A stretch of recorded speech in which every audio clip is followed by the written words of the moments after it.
Hello, dear friends, welcome back to Math with Amala. This is the part 9 of grade 11, chapter 1 sets.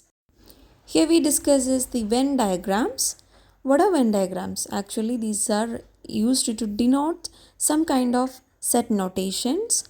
Here we will compare the sets in order to find their relations. So, the relationships between sets are represented by Venn diagrams. As the name indicates, it is completely connected with the diagrams. Let us consider A as the set of even numbers from 2 to 10, and the A complement is the set of odd numbers from 1 to 9, and U is the universal set. So we can represent these sets like this, A and A complement including U. Let us consider another set which contains two sets inside. The universal set contains two sets, a set with only a singleton element 10, that is B, and also A. Hence we have two sets inside this set U, that is the universal set is U, and we have two sets inside and they are represented in that way. Now what are the operations on sets? We have three basic operations: union, intersection, and the difference. Okay, so union means it is just addition. We will take all the elements from two sets. Then intersection means we will take only the common things like multiplication. We can just compare it with the multiplication but not exact multiplication. Difference means you will, if you take a and b, then you will, a minus b means subtracting the elements from a which are already there in b. Okay, that is a minus b. Thus, in A union B, we will take all elements of A and B. A intersection B means elements belonging to both A and B commonly. A minus B means eliminating elements of B from A. These are all these operations like A minus B, A intersection B, B minus A are mutually disjoint. What do you mean by that? Mutually disjoint means if you take A minus B intersection B minus A, you will get 5. That means you can't find any common element in these three sets. Okay. Next we can move to the union of sets. Let's explore this in detail. Let's take A union B. For example, let's take the 12th example. The question is to find the A union B for two sets. Two sets are given here because we need two sets in order to add. A equal to 2, 4, 6, 8. B equal to 6, 8, 10, 12.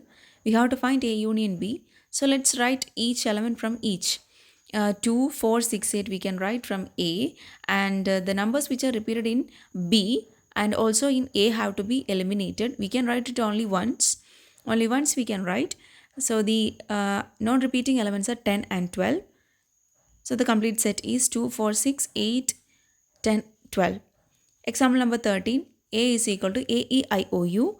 B is equal to A, I, U. Now let's write its A union B, and we have to show that it is equal to A. A union B is A, E, I, O, U, the first A itself. Then let's take A, I, U. These are already there, so we don't want to write it again. So A union B is equal to A. Example number 14. Let's write X equal to R, G, A. These are some names of some persons or students. I have given the short forms. Again, we are having Y is equal to set G, D. These A's in both A, X and Y are different. Let's take the X is the set of players who plays hockey, and let Y be the players who plays football. X union Y means the persons who are playing both hockey and football. Both hockey and football, which includes all the people. Okay. Here is a definition of A union B. We can give it in the formal way. Generally, we can say A union B is equal to set of all X such that X belongs to A or X belongs to B. Okay, so we have to note that notation, or we have to give the complete elements from A and B without repetition. What are the properties? First one, A union B equal to B union A, the commutative property. Second one, A union B union C is equal to A union B union C, the associative property. Then the third one, A union phi is equal to A, which is the law of identity. A union A equal to A idempotent law. We have to note that idempotent law. U union A is the universal law. Okay. Next, let's move to the intersection. A intersection B is equal to set of all x such that x belongs to A and x belongs to B.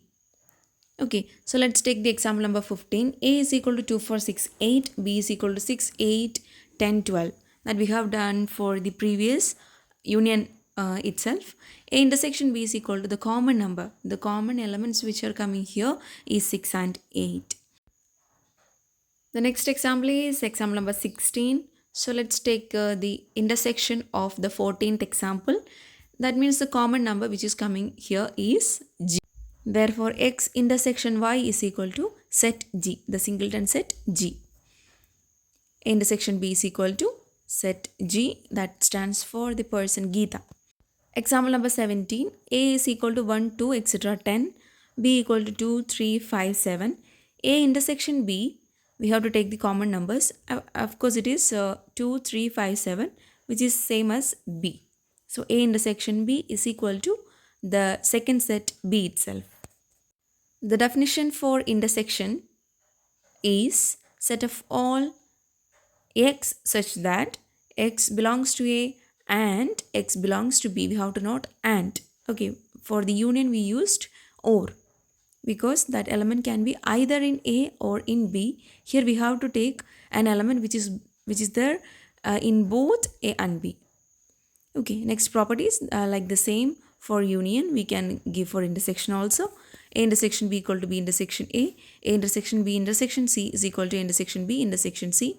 Likewise, phi intersection A is equal to phi. U intersection A is equal to A. And the fourth one, A intersection A is equal to A. Fifth one, A intersection B union C is equal to A intersection B union A intersection C. The last, the fifth law is called a distributive law. Here we have used both intersection and union. Now let's talk about the difference A minus B. Further, let's take an example number 18. A is given as set 1, 2, etc. 6 and B as 2, 4, etc. 2, 4, 6 and 8. Only 4 elements. In the first A is A, you have 6 elements. A minus B. You are subtracting B from A. So you will get only, you can't get 2 and 4 because they are already subtracted because they are already in B. 1 is not there in B, so you can write 1. 3 is not there in B, so you can write 3, and 5 also not there in B. So you can write 1, 3, 5. All other elements 2, 4, 6, 8 will be cancelled. B minus A is only 8. Okay. Now let's move to the definition of difference. A minus B, that is equal to set of all x such that x belongs to A and x does not belongs to B. We will be cancelling the elements from elements of B from A. So those elements will not be there in B. That will be only in A. X belongs to A and x doesn't belongs to B. The next one is example number 19. V is equal to set of all A, E, I, O, U, the vowels in English alphabets. B is equal to A, I, K, V. We have to find V minus B. A, E, I, O, U minus A, I, K, U. You can change it to U, that's not V. Hence we can say that V minus B contains only 2 elements, E and O. The set E, comma O. Now what is B minus V? It's a singleton set which contains only one member, K. Now we could find that V minus B is not equal to B minus V. Thank you all for watching the video. Please be stay tuned for the part number 10.